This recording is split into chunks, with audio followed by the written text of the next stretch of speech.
welcome back energy new video guys फेरि पनि स्वागत छ पञ्चोरी युट्युब च्यानलमा आज तपाईहरुमा अर्को नयाँ भिडियो लिएर आएको छु मोबाइलको स्क्रिनमा आइसकेको छु यहाँ देख्न सक्नुहुन्छ तपाईहरुले सो म चाहिँ यहाँ अलरेडी काइनमास्टर एप ओपन गरिसकेको छु सो तपाईहरु चाहिँ काइनमास्टर एप्लिकेसनलाई प्ले स्टोरबाट डाउनलोड गर्न सक्नुहुन्छ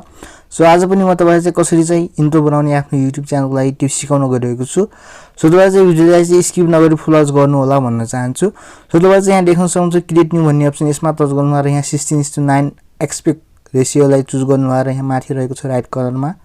नेक्स्ट भन्ने अप्सन यसमा टच गरिदिनु होला सो यहाँ इमेजेस भन्ने एउटा अप्सन देख्न सक्नुहुन्छ इमेजेसमा टच गर्नु र यहाँ ब्ल्याक कलरको इमेजलाई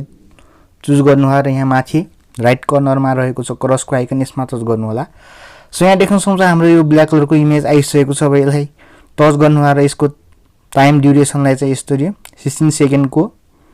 एक्सटेन्सन गर्नु होला सो यहाँ देख्न सक्नुहुन्छ म यहाँ गर्दै छु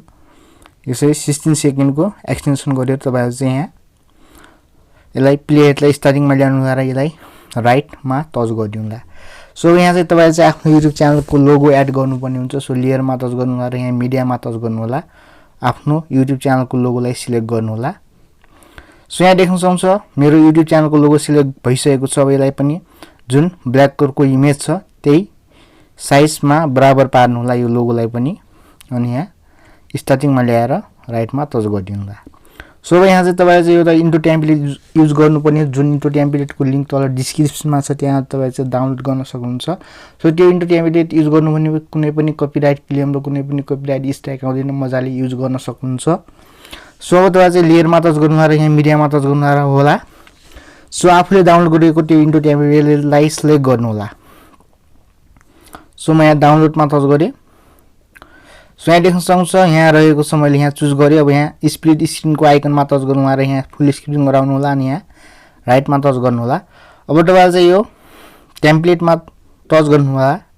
यो टेम्प्लेटमा टच गरिसकेपछि यहाँ तपाईहरु देख्न सक्नुहुन्छ क्रोमा की यसलाई इनेबल गर्नु र यहाँ देख्न सक्नुहुन्छ हाम्रो यो 38% रहेको छ यसलाई चाहिँ 36% गराउनु होला त्यसलाई चाहिँ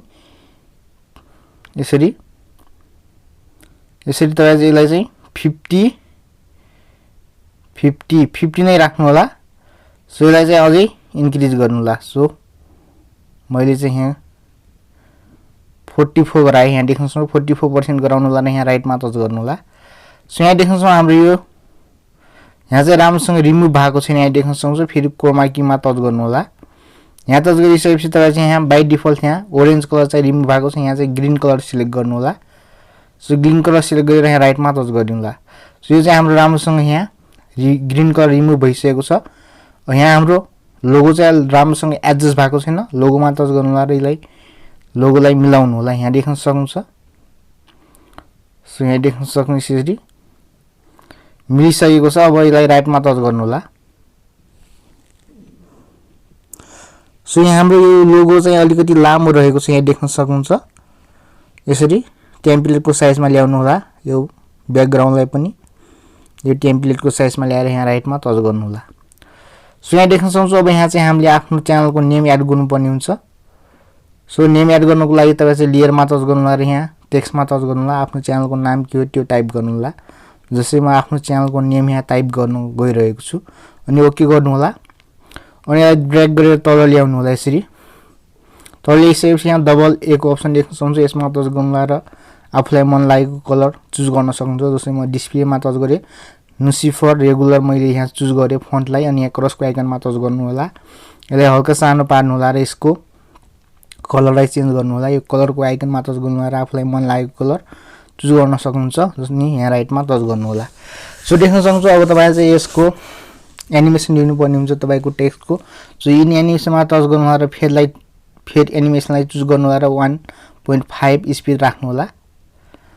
सो 1.5 स्पिड राखेपछि यहाँ राइटमा टच गर्नु होला सो हाम्रो यो नेम चाहिँ अलिकति लामो रहेको छ यहाँ इन्ट्रो टेम्प्लेटको बराबर बनाउनु होला र यहाँ राइटमा टच गर्नु होला सो तपाईले चाहिँ एउटा सेटिङ गर्नुपर्ने हुन्छ यता जुन लेफ्ट साइडतिर एउटा सेटिङको आइकन देख्न सक्नुहुन्छ यसमा टच गर्नु होला र भिडियोमा टच गर्नु होला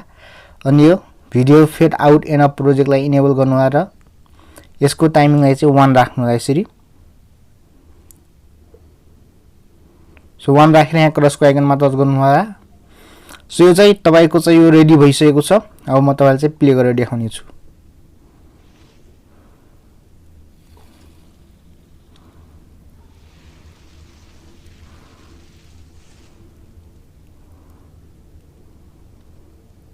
सो देख्न सक्नुहुन्छ यस्तो मोबाइल इन्टु बनाउन सक्नुहुन्छ सो यसलाई एक्सपोर्ट गर्नको लागि तपाईले चाहिँ यहाँ